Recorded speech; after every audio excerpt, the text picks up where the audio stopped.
Hi friends, welcome to my channel. మనం ఈ వీడియోలో 6వ తరగతి సోషల్కి సంబంధించి సెమ్ 1 సెమ్ 2 కలిపి మొత్తం 50 ప్రశ్నలు అయితే ఎక్స్ప్లెయిన్ చేయడం జరుగుతుంది. వీడియోని చివరి వరకు చూడండి, మీకు తప్పకుండా అయితే ఉపయోగపడుతుంది. ఒకసారి రివిజన్ అయినట్లయితే ఉంటుంది కాబట్టి. అలాగే చాలామంది చూస్తున్నారు కానీ సబ్స్క్రైబ్ చేసుకోవట్లేదు, లైక్ చేయట్లేదు. తప్పకుండా వీడియో చూసేవాళ్ళు తప్పకుండా లైక్ చేయండి, సబ్స్క్రైబ్ చేసుకోండి. మరిన్ని వీడియోలు అయితే అప్లోడ్ చేయడం జరుగుతుంది. అలాగే ఇంకా దాదాపుగా 25 రోజుల వరకు ఉంది కాబట్టి 25 రోజులు ఎక్కువ సమయం చదవండి, ఎక్కువ ప్రాక్టీస్ అయితే చేయండి. ఓకేనా? లేట్ చేయకుండా వీడియోలోకి వెళ్ళిపోదాం. మొదటి ప్రశ్న, సౌర కుటుంబానికి సంబంధించి క్రింది వాటిలో సత్యమైన ప్రవచనాన్ని గుర్తించండి అన్నారు. ప్రవచనం: అంతర్గ్రహాలు పరిమాణంలో చిన్నవిగా ఉండి ముఖ్యంగా వాయువులతో కూడి ఉంటాయి అన్నారు. ప్రవచనం 2, బాహ్యగ్రహాలు పరిమాణంలో పెద్దవిగా ఉండి ముఖ్యంగా రాళ్లతో కూడి ఉంటాయి అన్నారు. దీనికి సరైన సమాధానం ఏంటంటే 2 అసత్యాలే. ఆప్షన్ 4, ప్రవచనం 1 మరియు 2 అసత్యాలు అనమాట. ఏంటంటే రివర్స్లో ఇచ్చినారు కాబట్టి బాహ్యగ్రహాలు పరిమాణంలో చిన్నవిగా ఉండి ముఖ్యంగా వాయువులతో కూడి ఉంటాయి. అంతర్గ్రహాలు ఏంటంటే పరిమాణంలో పెద్దగా ఉండి ముఖ్యంగా రాళ్లతో కూడి ఉంటాయి. రివర్స్లో ఇచ్చినారు కాబట్టి దీనికి సరైన సమాధానం ఏంటంటే అసత్యాలు అన్నారు కాబట్టి ఈ 2 అసత్యాలు. ప్రవచనం 1, 2 2 అసత్యాలు అన్నమాట. అలాగే రేఖాంశాలు లాంగిట్యూడ్స్కి సంబంధించి క్రింది వాటిలో ఏ ప్రవచనం అసత్యమైంది అన్నారు. రేఖాంశాల పొడవులన్నీ సమానంగా ఉంటాయి. మొత్తం రేఖాంశాల సంఖ్య 360గా ఉంటుంది. 0 డిగ్రీల రేఖాంశాన్ని గ్రీనిచ్ రేఖాంశం లేదా ప్రామాణిక రేఖాంశం అంటారు.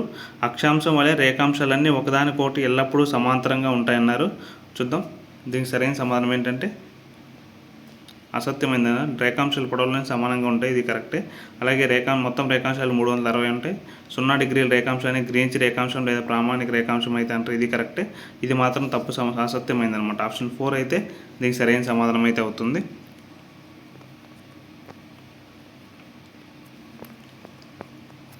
అలాగే మూడో ప్రశ్న, భూచలనాలకు సంబంధించి క్రింది వాటిని జతపరచండి అన్నారు. జతపర్థం ఇటు సైడ్ భూభ్రమణం, రొటేషన్, రెవల్యూషన్, విషవత్తులు, ఈక్వినాక్స్, ఆయనాలు, సోలిస్టిక్స్ ఇచ్చినారు కాబట్టి వీటితో జతపర్థం. 1వ దానికి భూభ్రమణం. భూభ్రమణం వల్ల రాత్రి పగలు ఏర్పడతాయి. భూ పరిభ్రమణం వల్ల ఏమో ఏర్పడతాయి, ఋతువులు ఏర్పడతాయి. విషవత్తులు భూమి అంతటా రాత్రి పగలు సమానంగా ఉంటాయి. ఆయనాలు పగలు రాత్రి నిడివిలో గరిష్ట తేడా అయితే ఉంటుందన్నమాట. మొదటి దానికి ఏంటి? మొదటి దానికి బి, రెండవ దానికి ఏ, మూడవ దానికి డి, 4సి, డిఏబిసి. దీనికి ఎక్కడుందో చూద్దాం. ఆప్షన్ 1 అయితే సరైన సమాధానం. ఏంటి? ఆప్షన్ 1 అయితే సరైన సమాధానం అన్నమాట. 1బి, 2ఏ, 3డి, 4సి. భూభ్రమణం వల్ల రాత్రి పగలు ఏర్పడతాయి. భూ పరిభ్రమణం వల్ల ఋతువులు ఏర్పడతాయి. విషవత్తులు అంటే భూమి అంతటా పగలు రాత్రి సమానంగా ఉంటుందన్నమాట. అలాగే 4వ ప్రశ్న, పటాల రకాలకు సంబంధించి క్రింది ప్రవచనాలలో ఏది తప్పుగా ఇవ్వబడింది అన్నారు. వర్షపాతం, జనాభా మరియు పంటల పంపిణీని వివరించేవి విషయ నిర్దేశిత పటాలు, ఇది కరెక్టే. పెద్ద తరహా పటాలు చిన్న ప్రాంతాల గురించి వివరణాత్మక సమాచారాన్ని ఇస్తాయి, ఇది కరెక్టే. పర్వతాలు, పీఠభూములు మరియు నదుల విస్తరణ చూపే పటాలను విషయ నిర్దేశిత పటాలు అంటారు. అలాగే రాష్ట్రాలు, దేశాల సరిహద్దులను చూపే పటాలను రాజకీయ పటాలు అంటారు. దీనికి సరైన సమాధానం ఏంటంటే ఆప్షన్ 3, పర్వతాలు, పీఠభూములు మరియు నదుల విస్తరణ తెలిపే పటాలు ఏంటంటే ఫిజికల్ మ్యాప్స్. ఫిజికల్ మ్యాప్స్ ఏవైతే ఉంటాయో ఇవి చూపిస్తాయి. థిమాటిక్ మ్యాప్స్, విషయ నిర్దేశిత పటాలు ఏమున్నాయంటే వర్షపాతం, జనాభా, పంటల పంపిణీని షో చేస్తాయి అన్నమాట. దీనికి సరైనది తప్పుగా ఉన్నది కాబట్టి ఏంటంటే ఆప్షన్ 3 కరెక్ట్ అనమాట. అలాగే ఆంధ్రప్రదేశ్ భౌగోళిక ఉనికి మరియు భూస్వరూపాలకు సంబంధించి క్రింది వాటిలో సరైన ప్రవచనాన్ని ఎంచుకోండి అన్నారు. ఆంధ్రప్రదేశ్ భారతదేశంలో తూర్పు తీర రేఖను ఆనుకొని సుమారు 972 కిలోమీటర్ల తీర రేఖను కలిగి ఉంది అన్నారు. అలాగే రెండోది చూద్దాం. రాయలసీమ ప్రాంతం దక్కన పీఠభూమి తూర్పు భాగంలో విస్తరించి ఉంది. ఇది తక్కువ వర్షపాతం పొందే కరువు పీడిత ప్రాంతం. ఓకేనా? ఆప్షన్ చూద్దాం. సరైన ప్రవచనాన్ని ఎన్నుకోమన్నారు కాబట్టి ఈ 2 సరైనవి అనమాట. 1 మరియు 2 సరైనవి. ఎందుకంటే మన ఆంధ్రప్రదేశ్ తీరరేఖ 972. ఇప్పుడు మారింది కదా, టెక్స్ట్ బుక్ ప్రకారం 972 ఉంటుంది కాబట్టి అదే గుర్తుపెట్టుకోండి. ఓకేనా? అలాగే మన రాయలసీమ దక్కన్ పీఠభూమి ప్రాంతంలో ఉంటుంది. తూర్పు భాగంలో వస్తుంటే ఎక్కువ వర్షాలు కానీ పడవు, ఆ విషయం మీకు కానీ తెలుసు. అలాగే ఈ కొండల గురించి తప్పకుండా ప్రశ్న వచ్చే అవకాశం ఉంది. ఈ కొండల గురించి మారిన డిస్ట్రిక్ట్స్ ఏవైతే ఉన్నాయో ఆ మారిన డిస్ట్రిక్ట్స్ ప్రకారం గుర్తుపెట్టుకోండి. ఓకేనా? చూద్దాం. ఆంధ్రప్రదేశ్లోని కొండలు జిల్లాలకు సంబంధించి క్రింది వాటిని తప్పుగా జతపరిచిన దానిని గుర్తించండి అన్నారు. ఆప్షన్ 1 వెలికొండలు ఎస్పీఎస్ఆర్ నెల్లూరు జిల్లా, శేషాచల కొండలు చిత్తూరు తిరుపతి జిల్లాలు, మొగల్రాజపురం కొండపల్లి కొండలు కర్నూలు జిల్లా, పాపికొండలు ఏలూరు అల్లూరు సీతారామరాజు జిల్లాలు అన్నారు. 6వ ప్రశ్నకు సరైన సమాధానం ఏంటంటే మొగల్రాజపురం కొండపల్లి కొండలు. అలాగే ఏంటంటే ఈ కొండల గురించి అలాగే ప్రధాన నగరాలు ఉన్నాయి. మారేన్ జిల్లాలకు సంబంధించిన ప్రధాన నగరాలు ఉంటాయి కదా, ఆ ప్రధాన నగరంగా ఇచ్చి ఏ జిల్లాకు సంబంధించింది హెడ్ క్వార్టర్ అని చెప్పి అడిగే అవకాశం ఉంటుంది. కాబట్టి ఆ మారేన్ జిల్లాల ప్రకారం గుర్తుపెట్టుకోవాల్సి ఉంటుంది. దీనికి సరైన సమాధానం ఆప్షన్ 3. 7వ ప్రశ్న చూద్దాం. ఆదిమానవుల సంచార జీవనానికి సంబంధించి క్రింది ప్రవచనాలలో ఏది అసత్యం అన్నారు. క్రూర జంతువులను తరిమి కొట్టడానికి గుహలలో వెలుతురు కోసం నిప్పును ఉపయోగించారు. జంతువులు చర్మం వలవడం దుంపలు తవ్వడం కోసం రాతి పనిముట్లు వాడారు. ఆదిమానవులు ఆహారాన్ని ఒకే చోట నిల్వ ఉంచుకోవడం కోసం శాశ్వత మట్టి ఇళ్లను నిర్మించుకుని జీవించారు. ఒక ప్రాంతంలో ఆహార వనరులు అయిపోవడం వల్ల వారు వేరే ప్రాంతాలకు వెళ్ళేవారు అన్నారు. దీనికి సరైన సమాధానం ఏంటంటే అసత్యం అన్నారు. కాబట్టి ఆప్షన్ 3 అయితే అసత్యం అయితే అవుతుంది. అలాగే 8వ ప్రశ్న. సింధు లోయ నాగరికత హరప్పన్ సివిలైజేషన్ పట్టణ నిర్మాణానికి సంబంధించి క్రింది వాటిలో సత్యమైన ప్రవచనం ఏది అన్నారు. చూద్దాం. 8వ ప్రశ్నలో ఆప్షన్ 1 హరప్ప నగరాలలో అద్భుతమైన భూగర్భ మురుగునీటి పారుదల వ్యవస్థ ఉండేది. ప్రతి ఇంట్లోనూ ఇటుకలతో కట్టిన స్నానపు గదులు బావులు ఉండేవి మరియు మురుగునీరు వీధి కాలువలకు అనుసంధానించబడేది అన్నారు. చూద్దాం. ఏంటంటే హరప్ప నగరాల్లో అండర్ గ్రౌండ్ డ్రైనేజ్ అయితే ఉండేది, తప్పకుండా ఉంటుంది. అలాగే ప్రతి ఇంటికి స్నానపు గదులు బావులు మురుగునీరు కానీ అనుసంధానం చేసేవాళ్ళు, ఎందుకంటే బయట పోయే కాలువలకు అనుసంధానం. కాబట్టి దీనికి సరైన సమాధానం ఏంటంటే ఆప్షన్ 1 మరియు 2 సత్యాలే అన్నమాట.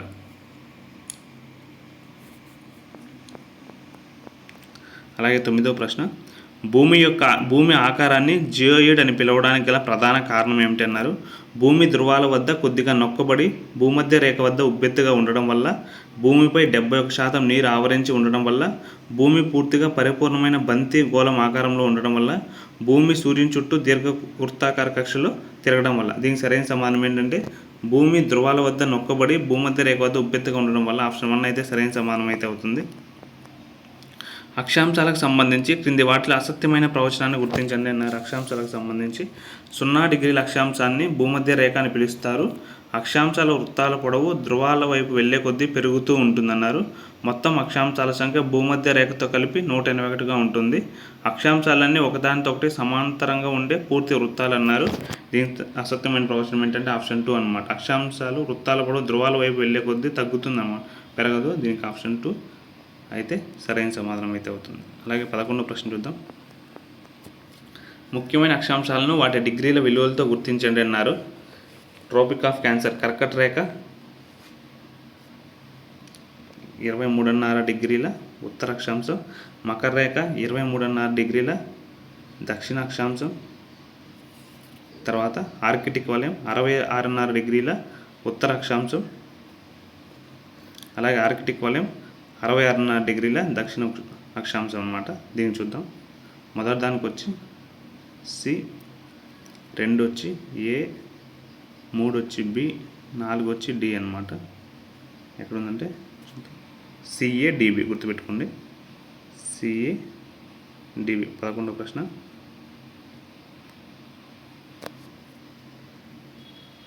సిఏడిబి ఆప్షన్ 4 అయితే ఆప్షన్ 1 అయితే కరెక్ట్. సిఏ తప్పు చెప్పాం. Option 2 correct. ఇక్కడ ఏంటంటే కర్కట రేఖ వచ్చి 23.5 డిగ్రీల ఉత్తర అక్షాంశం, మకర రేఖ వచ్చి 23.5 డిగ్రీల ఉత్తర అక్షాంశం దక్షిణ అక్షాంశం, ఆర్కిటిక్ వలయం వచ్చి 66.5 డిగ్రీల ఉత్తర అక్షాంశం, ఆర్కిటిక్ వలయం వచ్చి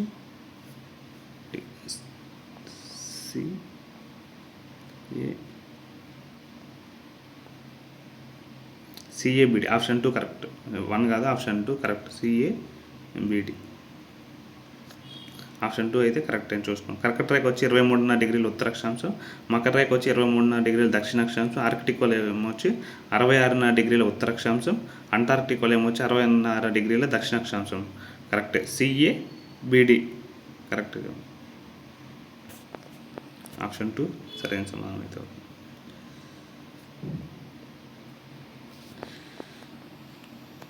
అలాగే 12వ ప్రశ్న చూద్దాం. భూమిపై ఏర్పడే ఉష్ణ మండలాలకు సంబంధించి క్రింది వాటిని జతపరచండి అన్నారు. చూద్దాం. ఆయన రేఖల మధ్య ప్రాంతం అంటున్నారు. ఉష్ణమండలం ఒకటో దానికి సి, రెండో దానికి ధ్రువ వలయాల నుండి ధ్రువాల వరకు శీతల మండలం, ఆయన రేఖల నుండి ధ్రువ వలయాల వరకు శీతోష్ణ మండలం. ఒకటో దానికి సి, 2A, 3B, CAB. ఎక్కడ ఉందంటే CAB ఆప్షన్ 2లో ఉంది చూడండి. ఆప్షన్ 2 అయితే కరెక్ట్ అనమాట. అలాగే 13వ ప్రశ్న చూద్దాం. క్రింది వాక్యాలను పరిశీలించి సరైన దానిని ఎంచుకోండి అన్నారు. జూన్ 21న సూర్యకిరణాలు కర్కట రేఖపై నిలువుగా పడటం వల్ల ఉత్తరార్ధగోళంలో వేసవికాలం ఉంటుంది. అలాగే 2 డిసెంబర్ 22న సూర్యకిరణాలు మకర రేఖపై నిలువుగా పడటం వల్ల దక్షిణార్ధగోళంలో వేసవికాలం ఉంటుందన్నారు. దీనికి సరైన సమాధానం ఏంటంటే 1 మరియు 2 సరైనవి అనమాట. గుర్తుపెట్టుకోండి. జూన్ 21న ఎక్కడ పడతాయి? కర్కట రేఖ పైన పడతాయి. డిసెంబర్ 22న ఎక్కడ పడతాయి? మకర రేఖ పైన పడతాయి. ఓకేనా. అలాగే పటాల యొక్క 3 ముఖ్యమైన అంశాలు కాంపోనెంట్స్ ఆఫ్ మ్యాప్స్ అన్నారు. అవి ఏమేమి ఉంటాయి చూద్దాం. 14 దూరం, స్కేలు, దిక్కు, స్కేలు, డైరెక్షన్, సింబల్స్. ఈ 3 ఉంటాయండి. ముఖ్యమైన అంశాలు ఏంటంటే స్కేలు, డైరెక్షన్, సింబల్స్. ఆప్షన్ 2 అయితే సరైన సమాధానం అయితే అవుతుంది. అలాగే ఆంధ్రప్రదేశ్ భౌగోళిక సరిహద్దుకు సంబంధించి క్రింది వాటిలో ఏ జత తప్పుగా ఇవ్వబడింది అన్నారు. పశ్చిమ సరిహద్దు తమిళనాడు అన్నారు. ఉత్తర సరిహద్దు ఒడిస్సా, ఛత్తీస్గఢ్ అన్నారు. వాయువు సరిహద్దు తెలంగాణ అన్నారు. తూర్పు సరిహద్దు బంగాళాఖాతం అన్నారు. కానీ పశ్చిమ సరిహద్దు ఏముంటుందంటే కర్ణాటక ఉంటుంది కాబట్టి తమిళనాడు అనేది తప్పన్నమాట. అలాగే 16వ ప్రశ్న. రాయలసీమ పీఠభూమి ప్రాంతానికి సంబంధించి క్రింది వాటిలో సత్యమైన ప్రవచనాన్ని ఎంచుకోండి అన్నారు. రాయలసీమ దక్కన పీఠభూమి తూర్పు భాగంలో ఉంది. ఇక్కడ నేలలు ఎక్కువగా రాతిమయంగా ఉండి వర్షపాతం చాలా తక్కువగా ఉంటుంది.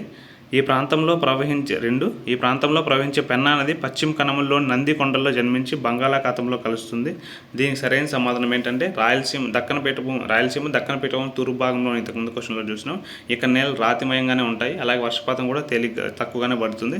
అలాగే ఇక్కడ ఏంటంటే పెన్నా నది ప్రవహిస్తుంది. ఇది పశ్చిమ కనుమల్లోని నందికొండల్లో అయితే జన్మిస్తుంది. 2 కరెక్ట్ అనమాట. 16వ ప్రశ్నకు సరైన సమాధానం ఏంటంటే ఆప్షన్ 2 అయితే సరైన సమాధానం అన్నమాట. 17వ ప్రశ్న. సూక్ష్మరాతి పనిముట్లు మైక్రోలిథ్ ఏ యుగానికి చెందిన ఆదిమానవుల ప్రధాన లక్షణం అన్నారు. 17వ ప్రశ్న. దీనికి సరైన సమాధానం ఏంటంటే మధ్యరాతి యుగం మెసోలిథిక్ ఏజ్ అనేది కరెక్ట్ అనమాట.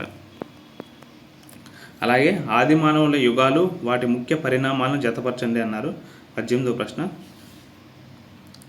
పాతరాతి యుగంలో ఏం చేశారంటే ఆహార సేకరణ, వేటలో గోళ్ళలో నివసించమన్నట. తర్వాత 2వ దానికి వచ్చి కొత్త రాతి యుగం వ్యవసాయం ప్రారంభం, స్థిర నివాసం, చక్రం ఆవిష్కరణ. 2A. తర్వాత లోహయుగం రాగి, కాంస్యం మరియు ఇనుము వాడకం. దీనికి ఏంటంటే 3వ దానికి 3 వచ్చి B.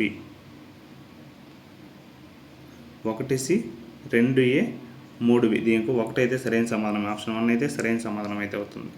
చూడండి 1C, 2A, 3B. ఆప్షన్ 1 అయితే సరైన సమాధానం అవుతుంది.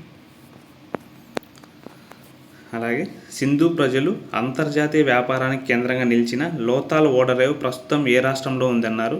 ఆప్షన్ 1 రాజస్థాన్, పంజాబ్, హర్యానా, గుజరాత్. దీనికి సరైన సమాధానం ఏంటంటే గుజరాత్. ఈ లోతాల్ అనే ప్రముఖ రేవు పట్టణము.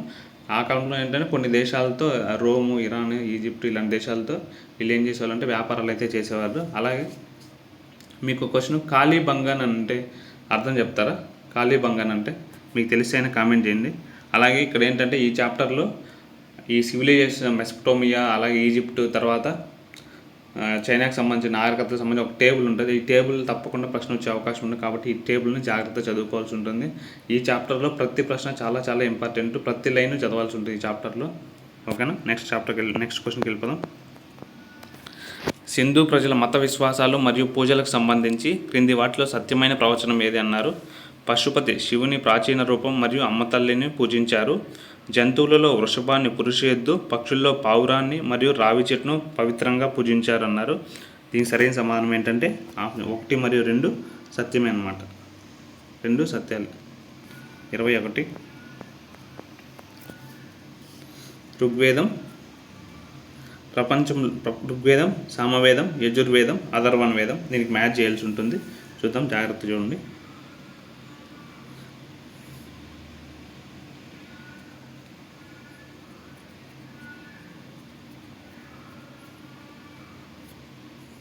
ఋగ్వేదం చూద్దాం.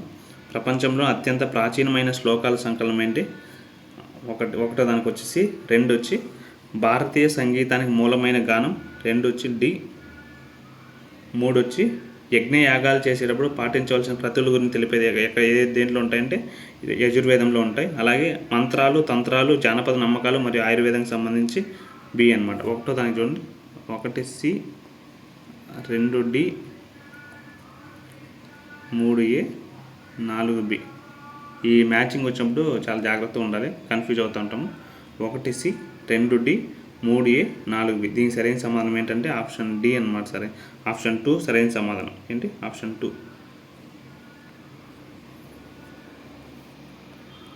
అలాగే 22వ ప్రశ్న చూద్దాం. తొలివేల కాలం నాటి రాజకీయ వ్యవస్థలో రాజుకు సలహాలు ఇచ్చే ప్రజాసభలైన సభ మరియు సమితిలో గల తేడా ఏంటన్నారు? దీనికి సరైన సమాధానం ఏంటంటే ఆప్షన్ 3. ఆప్షన్ 3 సరైన సమాధానం. అలాగే 23వ ప్రశ్న. మలివేద కాలంలో లేటర్ వేదిక్ పీరియడ్ వర్ణ వ్యవస్థలో వచ్చిన ప్రధాన మార్పు ఏమిటన్నారు? శూద్రులకు సమాజంలో అత్యున్నత అధికారాలు లభించాయంటే లభించలేదు. వర్ణ వ్యవస్థ పూర్తిగా రద్దయి సమాజంలో అందరికి సమానత్వం వచ్చింది లేదు. వర్ణ వ్యవస్థ వృత్తి ఆధారంగా కాకుండా పూర్తిగా పుట్టుక, జన్మ ఆధారంగా కఠినమైన కుల వ్యవస్థగా మారింది. మహిళలకు నచ్చిన వర్ణాన్ని ఎంచుకునే స్వేచ్ఛ లభించింది. దీనికి ఏంటంటే ప్రధాన మార్పు ఏంటంటే ఆప్షన్ 3 అయితే ప్రధాన మార్పు అనమాట. అలాగే 24వ ప్రశ్న చూద్దాం. సౌర కుటుంబంలో గ్రహాల పరిమాణాన్ని బట్టి పెద్ద దాని నుండి చిన్నదాని వైపు సరైన క్రమాన్ని గుర్తించండి అన్నారు. దీనికి సరైన సమాధానం 24వ దానికి ఆప్షన్ 2. గురుడు, శని, యురేనస్, నెప్ట్యూన్, భూమి అనమాట. అలాగే దీని ఏంటంటే ఒక్కొక్క దానికి ఎన్ని ఉపగ్రహాలు ఉంటాయి నేర్చుకోవాల్సి ఉంటుంది కన్ఫామ్గా. ఆ పిక్చర్ కిందే ఏ దానికి ఎన్ని ఉపగ్రహాలు ఉంటాయి, వాటి రొటేషన్ పీరియడ్ ఏంటి, రెవల్యూషన్ పీరియడ్ ఏంటి అని ఇచ్చినారు. తప్పకుండా అవి నేర్చుకోవాల్సి ఉంటుంది. కాబట్టి దీనికి సరైన పెద్దది ఏంటంటే ఫస్ట్ గురుడు, శని, యురేనస్, నెప్ట్యూన్, భూమి అనమాట. పరిమాణాల పరంగా భూమి 8వ స్థానంలో ఉంటుంది, 5వ స్థానంలో ఉంటుంది. కానీ సూర్యుని నుంచి 8వ స్థానంలో ఉంటుంది, 3వ స్థానం. ఉపగ్రహాలు లేని గ్రహాలు ఏంటి? బుధుడు, మెర్క్యూరీ, వీనస్ అన్న. Mercury, Venus.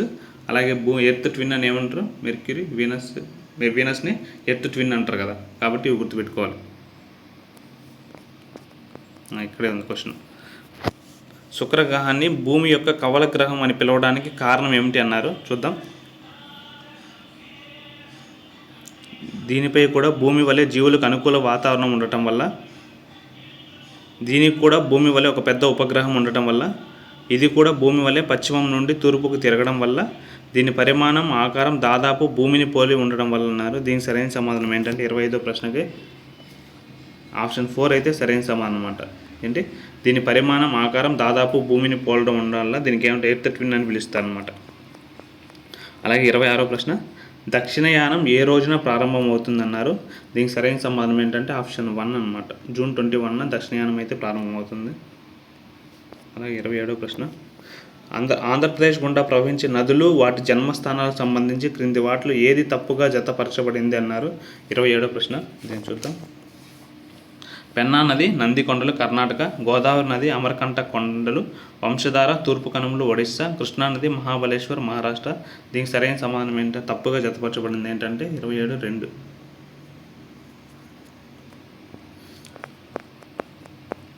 అలాగే రాష్ట్ర భౌతిక స్వరూపంలో తూర్పు కనుమల్లోని అత్యున్నత శిఖరం ఏది, అది ఎక్కడ ఉందన్నారు? దీనికి సరైన సమాధానం ఏంటంటే అరోమా కొండ. ఏంటి? అరోమా కొండ అయితే సరైన సమాధానం.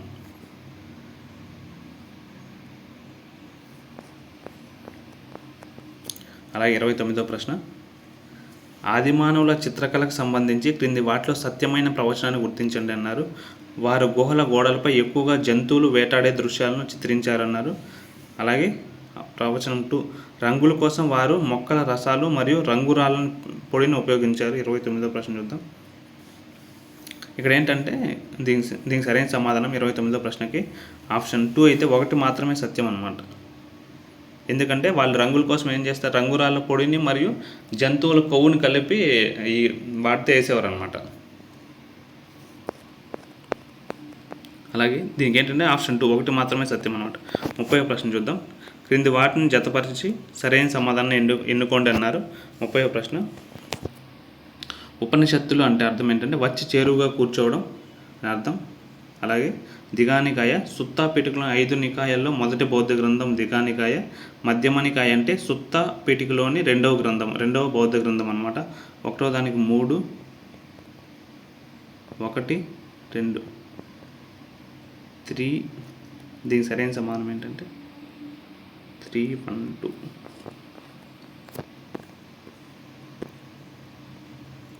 దీనికి ఆప్షన్ 4 అయితే సరైన సమాధానం అయితే అవుతుంది అనమాట. అలాగే నెక్స్ట్ చూడండి, ఇది ఇంపార్టెంట్, చాలా ఇంపార్టెంట్. చాలా ఎగ్జామ్స్లో అడుగున్నారు. పెద్ద కాంపిటేటివ్ ఎగ్జామ్స్లో, సివిల్స్ లాంటి ఎగ్జామ్స్లో కానీ అడుగుతూనే ఉంటాయి ఇలాంటి క్వశ్చన్.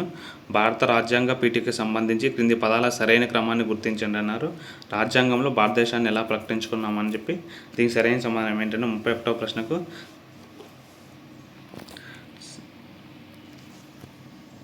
31వ ప్రశ్న సరైన సమాధానం చూడండి. ప్రజాస్వామ్య, లౌకిక, సార్వభౌమ, సామ్యవాద, గణతంత్ర తప్పనమాట. ఇంకోటి ఆప్షన్ 2 చూద్దాం. సార్వభౌమ, సామ్యవాద, లౌకిక, ప్రజాస్వామ్య, గణతంత్ర అన్నారు. అలాగే 3వ ఆప్షన్ సార్వభౌమ, ప్రజాస్వామ్య, లౌకిక, గణతంత్ర అన్నారు. గణతంత్ర, సామ్యవాద, లౌకిక, ప్రజాస్వామ్య అన్నారు. దీనికి సరైన సమాధానం ఏంటంటే 31వ ప్రశ్నకి సార్వభౌమ, సామ్యవాద, లౌకిక, ప్రజాస్వామ్య, గణతంత్ర. ఆప్షన్ 2 అయితే సరైన సమాధానం అన్నమాట.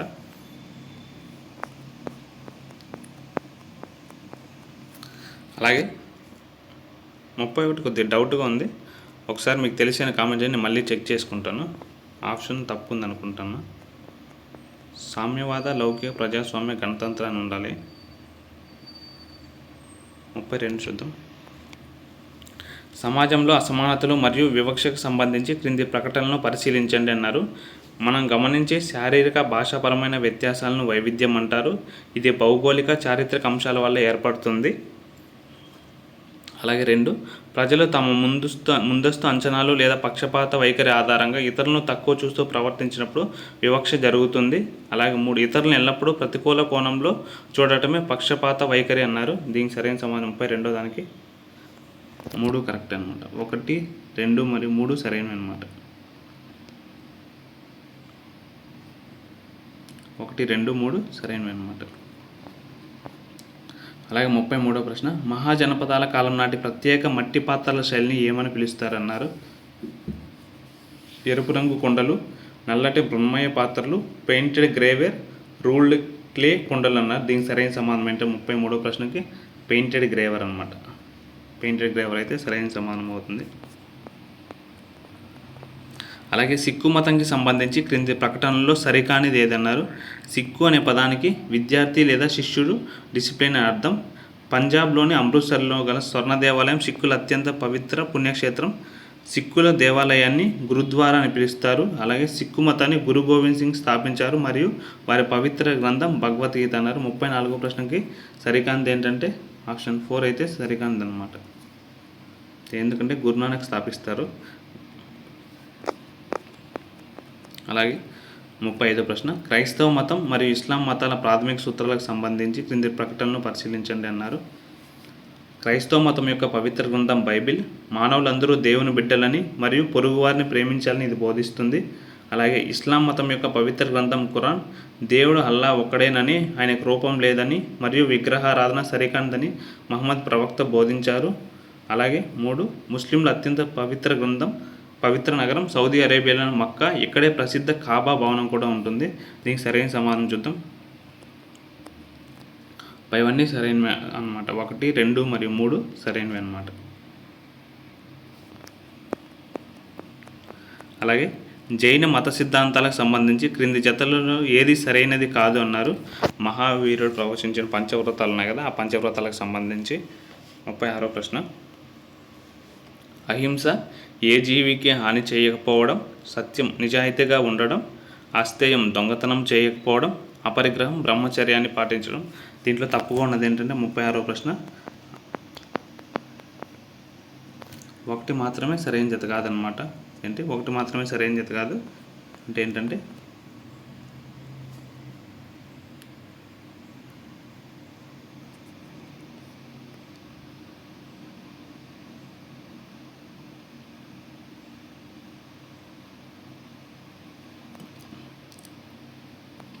ముప్పై ఆరుకి వెయిట్ ఇది కరెక్టే. దీనికి సరికాంది అంటే 4 మాత్రమే సరైన జత కాదు. అపరిగ్రహం, బ్రహ్మచర్యాన్ని పాటించకపోవడం అయితే సరైనది కాదు. మిగిలిన 3 సరైనమాట.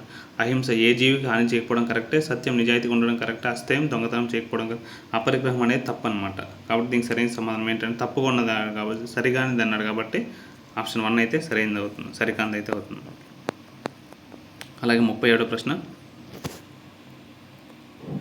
ప్రాచీన సింధు హరప్ప నాగరికత మరియు ఆర్యుల సంస్కృతికి సంబంధించి క్రింది వానిలో సరికాని ప్రకటన ఏదన్నారు?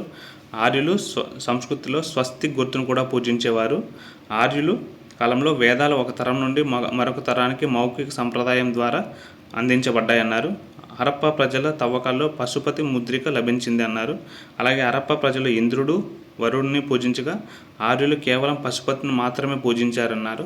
దీనిలో సరికాంది ఏంటంటే 37 ఆప్షన్ 4 అయితే సరికాంది అనమాట. హరప్ప ప్రజలు ఇంద్రుడు, వరుణుడిని పూజించగా ఆర్యులు కేవలం పశుపతిని మాత్రమే పూజించారనే తప్పనమాట. అలాగే 38వ ప్రశ్న, భారతీయ సంస్కృతికి సంబంధించి క్రింది ప్రకటనలను పరిశీలించండి అన్నారు. భిన్నత్వంలో ఏకత్వం అనేది భారతీయ సంస్కృతి యొక్క అత్యంత ప్రధాన లక్షణం. అలాగే భారతదేశ వైవిధ్యానికి దేశం యొక్క విశాలత్వం, విభిన్న జాతుల కలయిక మరియు భౌగోళిక శీతోష్ణ వైవిధ్యాలు ప్రధాన కారణాలను. దీనికి సరైన సమాధానం ఏంటంటే 1 మరియు 2. 1 మరియు 2 అయితే సరైన సమాధానం అయితే అవుతాయి. 39వ ప్రశ్న,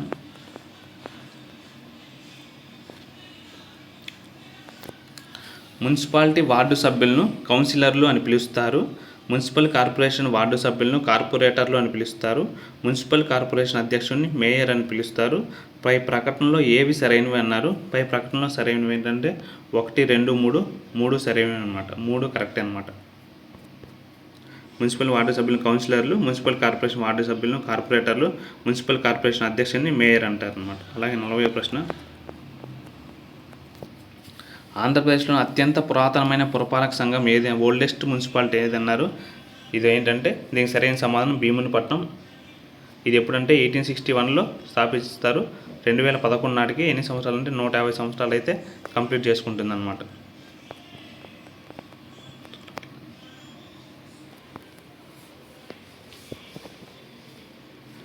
పట్టణ స్థానిక సంస్థలు మరియు వాటి జనాభా పరిమాణాల నిబంధనలకు సంబంధించి క్రింది ప్రకటనలను పరిశీలించండి అన్నారు. నగర పంచాయతీ, అలాగే పురపాలక సంఘం, మున్సిపల్ కార్పొరేషన్ ఇచ్చున్నారు. వీటిలో ఏ దాంట్లో ఎంత జనాభా ఉంటుందో సరి గుర్తించమన్నారు.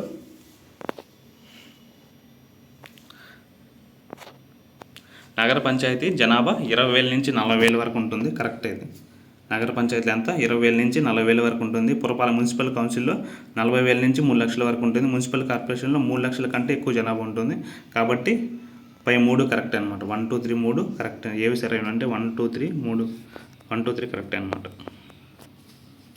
అలాగే 42వ ప్రశ్న, ఈ మ్యాచింగ్ వచ్చినప్పుడు చాలా జాగ్రత్తగా ఉండాలి. ఈవెన్ నేనైనా కన్ఫ్యూజ్ అవుతాను, మీరైనా కన్ఫ్యూజ్ అవుతారు. కాబట్టి మ్యాచింగ్ వచ్చినప్పుడు చాలా జాగ్రత్తగా ఉండాలి. అన్ని ఆప్షన్స్ చూడాలి. చూద్దాం. ఇటుపక్క ఎంపీటీసీ, జడ్పీటీసీ, మండల అధ్యక్షుడు, జడ్పీ చైర్మన్ ఇచ్చున్నారు. దీనికి ఏంటంటే ఎంపీటీసీ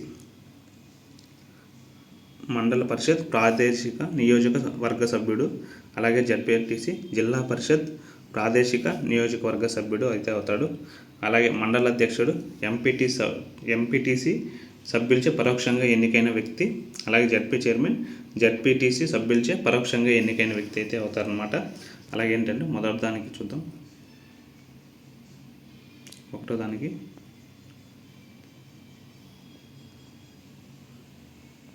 A2 అనమాట. A2 B1 C4 D3 2143 2143 ఎక్కడ ఉందంటే ఆప్షన్ 3లో ఉండండి. 2143 దీనికి సరైన సమాధానం ఆప్షన్ 3 అయితే సరైన సమాధానం అయితే అవుతుంది. అలాగే 43వ ప్రశ్న, ఈ ప్రశ్నకు మీరే సమాధానం చేయండి. చాలామంది కన్ఫ్యూజ్ అయిపోతూ ఉంటారు. క్వశ్చన్ చదువుతాను చూడండి. గ్రామ పంచాయతీ ఎన్నికల్లో పోటీ చేయడానికి మరియు ఓటు వేయడానికి కావాల్సిన కనీస వయస్సులో సరైన జత అన్నారు. కాబట్టి ఈ ప్రశ్నకు మీరే సమాధానం చేయండి.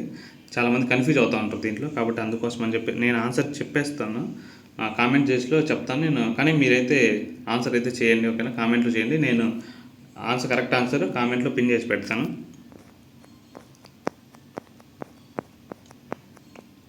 అలాగే 44వ ప్రశ్న చూద్దాం.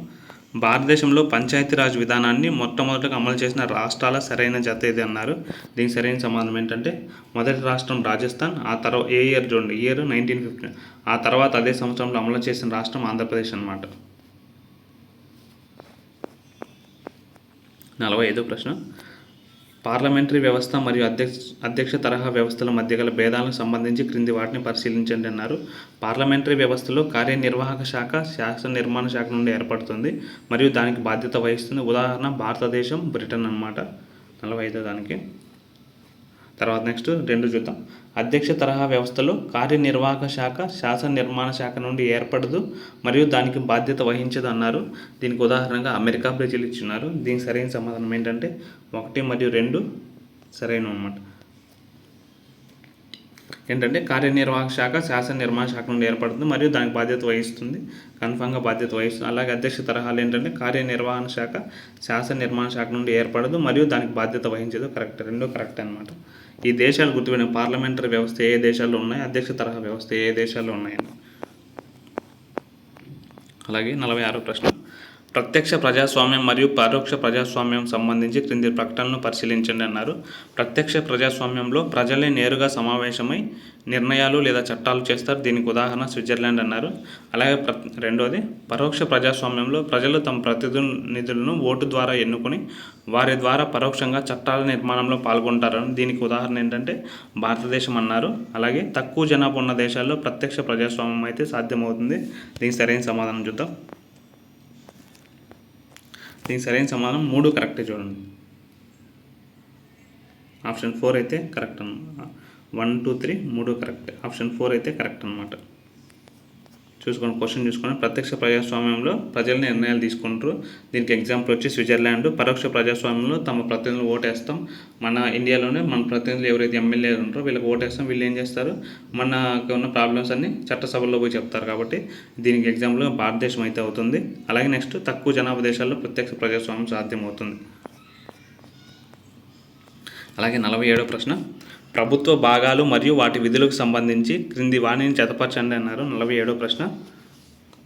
శాసన నిర్మాణ శాఖ, లెజిస్లేచర్, కార్యనిర్వాహక శాఖ, న్యాయశాఖ. ఇంకోటి కామెంట్ చేసేటప్పుడు క్వశ్చన్ నెంబర్ వేసి కామెంట్ చేయండి. 1, 2, 3 అని పెట్టేస్తాను. క్వశ్చన్ నెంబర్ వేసి కామెంట్ చేయండి. ఓకేనా? చెప్పిన పైన క్వశ్చన్ అడుగున్నాను కదా, గ్రామ పంచాయతీకి సంబంధించి ఎలక్షన్ పోటీ చేయడానికి అర్హత వయసు అవి చెప్తున్నాను. కాబట్టి తప్పకుండా ఆ ప్రశ్నకైతే కామెంట్ చేయండి. నేను కరెక్ట్ ఆన్సర్ కామెంట్లో పిన్ చేసి పెడతాను ఈవినింగ్కి. 47వ ప్రశ్న చూద్దాం. శాసన నిర్మాణ శాఖ నిర్ణయాలు లేదా చట్టాలు చేసే విభాగం.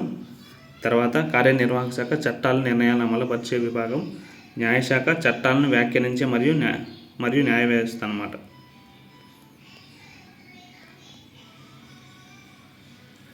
నలభై ప్రశ్న. శాసన నిర్మాణ శాఖ చట్టాలు నిర్ణయాలు లేదా చట్టాలు చేసే కార్యనిర్వాహక శాఖ ఏంటంటే చట్టాల నిర్ణయాలను అమలుపరిచే విభాగం. న్యాయశాఖ చట్టాలను వ్యాఖ్యానించే మరియు న్యాయం చెప్పే వ్యవస్థ అన్నమాట. దీనికి సరైన సమాధానం ఏంటంటే 47 3 అనమాట. A2.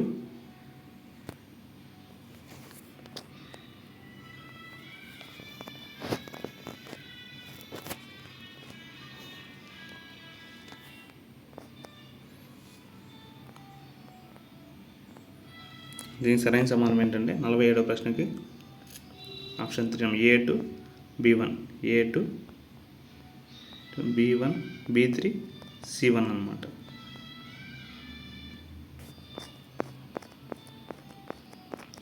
అలాగే 48వ ప్రశ్న చూద్దాం. కర్ణాటకలోని బాగల్కోట్ జిల్లాలో గల పట్టడగల్ ఆలయాల సముదాయానికి సంబంధించి క్రింది వాటిలో సరైనది ఏది అన్నారు. చూద్దాం. ఇక్కడ మొత్తం 10 దేవాలయాలు ఉంటాయి. ఒక బాక్స్లో ఉంటుంది దీని గురించి. కాబట్టి ఈ సమాచారం తప్పకుండా తెలుసుకోండి. ఈ విధంగా బాక్సులు ఏవైతే ఉన్నాయో సోషల్ సంబంధించి ఆ బాక్స్లో ఖచ్చితంగా నేర్చుకోండి. ఇక్కడ మొత్తం 10 దేవాలయాలు కలవు. ఆప్షన్ 2. ఇందులో 4 దేవాలయాలు ఉత్తర భారత నగార శైలిలోను, మిగిలిన 6 ద్రావిడ శైలిలోనూ ఉన్నాయి. విరూపాక్ష దేవాలయం ద్రవిడ శైలిలో నిర్మించబడింది అన్నారు. 48వ ప్రశ్నకు సరైన సమాధానం ఏంటో చూద్దాం.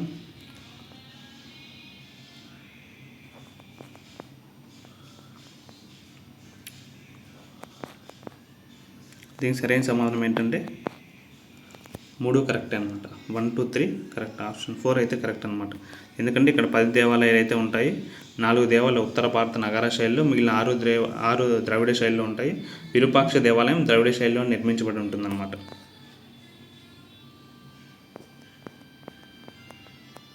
అలాగే 49వ ప్రశ్న, చాళుక్యుల కాలంలో అభివృద్ధి చెందిన నూతన వాస్తుశిల్ప కళారీతి ఏదన్నారు. దీనికి సరైన సమాధానం ఏంటంటే వేషార అయితే సరైన సమాధానం అయితే అవుతుంది. అలాగే 50వ ప్రశ్న, కర్ణాటకలోని బాదామిని రాజధానిగా చేసుకుని పాలించిన చాళుక్యుల రాజవంశానికి సంబంధించి క్రింది వాణిని పరిశీలించండి అన్నారు. తొలి చాళుక్య రాజుల్లో మొదటి పులకేశి బాదామిని రాజధానిగా చేసుకున్నాడు.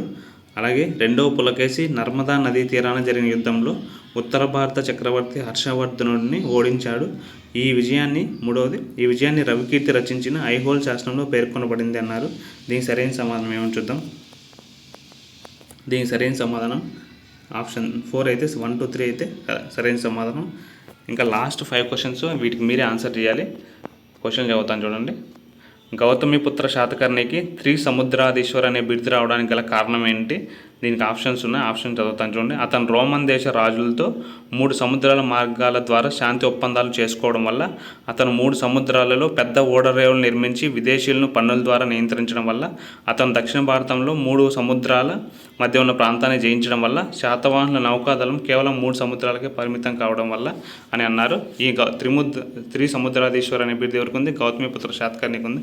దీనికి సరైన సమాధానం క్వశ్చన్ నెంబర్ వేసి కామెంట్ చేయాలి, ఆన్సర్ కామెంట్ చేయాలి. అలాగే దక్షిణ భారతదేశాన్ని పాలించిన శాతవాహన రాజవంశానికి సంబంధించి క్రింది ప్రకటనలను పరిశీలించండి అన్నారు. మౌర్య సామ్రాజ్యం పతనమైన తర్వాత దక్కన్ ప్రాంతంలో శాతవాహనులు పెద్ద రాజ్యాన్ని స్థాపించారు. వీరు గుంటూరు జిల్లాలోని అమరావతి సమీపంలో గల ధాన్యకటకంను రాజధానిగా చేసుకుని పరిపాలించారన్నారు. అలాగే శాతవాహన రాజుల్లో గొప్ప రాజు గౌతమిపుత్ర శాతకర్ణి అత్యంత గొప్పవాడు అంటున్నారు. ఓకేనా. 52వ ప్రశ్న. దీనికి కానీ ఏంటంటే ప్రశ్న నెంబర్ వేసి కామెంట్ చేయండి. ఓకేనా. మీకు తెలియకపోతే కామెంట్ చేయకండి, తప్పు రైట్ కామెంట్ చేయండి. బట్ కానీ నేను ఆన్సర్లు అయితే మెయిన్ కామెంట్ పిన్ చేసి పెడతాను ఈవినింగ్కి. అలాగే 53వ ప్రశ్న, భారతదేశ చరిత్రలో గుప్తుల కాలాన్ని స్వర్ణయుగం అని పిలవడానికి గల కారణాల్లో సరికానిది ఏదన్నారు. కాళిదాసు వంటి గొప్ప కవులు, అమరసింహుడు వంటి పండితులు వీరి కాలంలోనే జీవించారు. మెహ్రౌలి ఇనుప స్తంభం వీరి కాలపు లోహ విజ్ఞాన నైపుణ్యానికి నిదర్శనం అన్నారు. ఈ కాలంలో విదేశీ వాణిజ్యం పూర్తిగా నిలిచిపోయి ఆర్థిక సంక్షోభం ఏర్పడింది. ఆర్యభట్ట, వరాహమిహిరుడు వంటి శాస్త్రవేత్తలు గణిత, ఖగోళ శాస్త్ర రంగాలకు గొప్ప సేవ చేశారు. అలాగే 54వ ప్రశ్న, గుప్త సామ్రాజ్యానికి సంబంధించి క్రింది జతలను పరిశీలించి సరైన జవాబును ఎన్నుకోండి అన్నారు. రాజవంశీయులు వారి యొక్క ప్రత్యేక బిరుదులు ఉన్నాయి. మొదటి చంద్రగుప్తుడు, అలాగే బి సముద్రగుప్తుడు, రెండవ చంద్రగుప్తుడు అన్నారు. ఇటుపక్క పాటలీపుత్రం నుండి పాలించిన ప్రసిద్ధ తొలిరాజు, దేశంలోని అందరు రాజులను ఓడించిన పాలకుడు, విక్రమాదిత్యుడిగా ప్రసిద్ధి. ఓకేనా. దీనికి సరైన సమానం ఏంటో కామెంట్ చేయండి. ప్రశ్న నెంబర్ వేసి కామెంట్ చేయండి. అలాగే 55వ ప్రశ్న, భారత జాతీయ చిహ్నంగా స్వీకరించబడిన సారనాథ్లోని అశోకుని సింహ రాజధానికి సంబంధించి సరికాని ప్రకటన ఏదన్నారు. పీఠంపై కుడివైపున ఎద్దు కష్టపడే మనస్తత్వం, ఎడంవైపు గుర్రం వేగం శక్తి చెక్కబడి ఉన్నాయి. దీని దిగువన గల సత్యమేవ జయతే అనే వాక్యం ముండకోపనిషత్తు నుండి గ్రహించబడింది. అలాగే ఇందులో పైకి 3 సింహాలు కనపడగా 4వ సింహం వెనుక వైపు అదృశ్యంగా దాగి ఉంటుంది. ఈ చిహ్నాన్ని భారత ప్రభుత్వం 1947 ఆగస్టు 15 అధికారికంగా జాతీయ చిహ్నం గుర్తించిందని. దీనికి సరైన సమాధానం కామెంట్ చేయండి. ఓకేనా. Thank you for watching. ఈ వీడియో మీకు నచ్చినట్లయితే తప్పకుండా లైక్ చేయండి, కామెంట్ చేయండి, మీ ఫ్రెండ్స్కి షేర్ చేయండి. అలాగేంటంటే అక్కడక్కడ మ్యాచింగ్ చేసేటప్పుడు కొంచెం తడబడి ఉంటాం కాబట్టి ఏంటంటే అవి 1-2 సార్లు చూడండి. మీకైనా కన్ఫ్యూజ్ వచ్చే అవకాశం అయితే ఉంటుంది. Thank you for watching.